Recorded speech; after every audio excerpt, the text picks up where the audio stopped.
Screen के side में जो आप तस्वीर देख रहे हैं, इसमें जो इंसान आपको दिखाई दे रहे हैं, ये आपस में पति पत्नी है।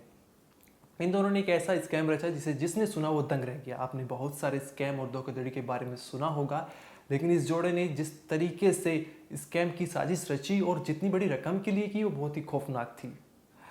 क्रिस्टोफ और उसकी पत्नी ओलेना ने इंश्योरेंस कंपनी को 36 करोड़ रुपए चूना लगाने की साजिश रची थी। क्रिस्टोफ की पत्नी ओलेना ने इंश्योरेंस कंपनी से कहा कि उसका पति समुद्र में डूब चुका है और मर चुका है, जो उसकी इंश्योरेंस की रकम है वो उसे दे दे। अब यहाँ पर दो सवाल उठते हैं। पहला ये कि किस तरीके से क्रिस्टोफ और उसकी पत्नी ने ये पूरी साजिश रची और इसमें कौन कौन शामिल था। और दूसरा सवाल ये था कि इंश्योरेंस कंपनी को कैसे पता चला कि क्रिस्टोफ की पत्नी झूठ बोल रही है। आइए इस वीडियो में इस कहानी की एक परत खोलते हैं। नमस्कार, मेरा नाम अनिरुद्ध पवार और आप देख रहे हैं क्राइम तक। दरअसल क्रिस्टोफ और ओलेना जर्मनी के रहने वाले थे। क्रिस्टोफ के नाम पर 14 बीमा पॉलिसी थी, जिसकी रकम 4 मिलियन यूरो, अगर हम इसको भारतीय करेंसी में कन्वर्ट करें तो 36 करोड़ रुपए बैठती है। एक दिन अचानक क्रिस्टोफ के मन में एक ख्याल आया कि क्यों ना इस रकम को हड़प लिया जाए, वो भी अवैध तरीके से। ये विचार उसने अपनी पत्नी के साथ साझा किया और उन्होंने पूछा कि कैसे तुम इस काम को अंजाम तक पहुंचाओगे। तो इसके लिए क्रिस्टोफ ने सबसे पहले एक मोटर बोट खरीदी।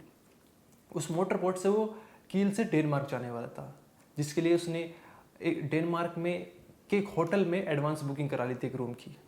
ये बुकिंग उसने इसलिए कराई थी ताकि ये जो मर्डर है, ये प्लानिंग है, सच लगे, किसी को ऐसा ना लगे कि ये मर्डर झूठ है, पैसों के लिए किया गया है।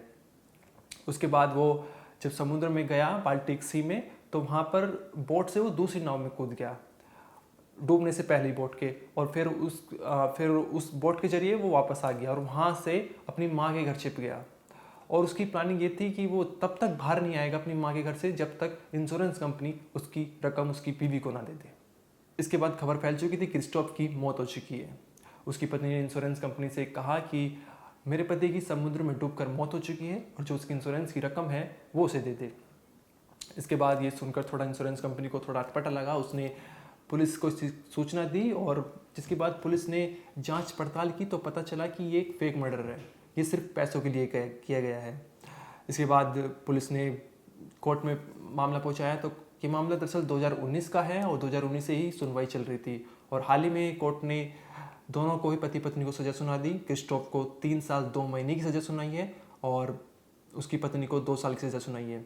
आपको बता दें, क्रिस्टोफ और ओलेना अपने प्लानिंग में कामयाब हो जाते, इंश्योरेंस कंपनी को बेवकूफ़ बना देते, तो ये रकम उनको 2020 में अप्रैल के महीने में मिल जाती। लेकिन उससे पहले ही इंश्योरेंस कंपनी ने इन पर शक हुआ और पुलिस ने इनका पर्दाफाश कर दिया।